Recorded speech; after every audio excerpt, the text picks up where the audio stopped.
Need help from Fiverr and can't find the answer in the help center? Knowing how to contact support effectively is crucial. I'll show you the official channels. Welcome back to Guide with Samuel.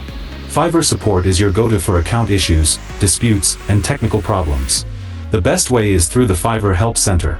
Find the article closest to your issue, and at the bottom, you'll usually find a Contact Us button that lets you open a support ticket.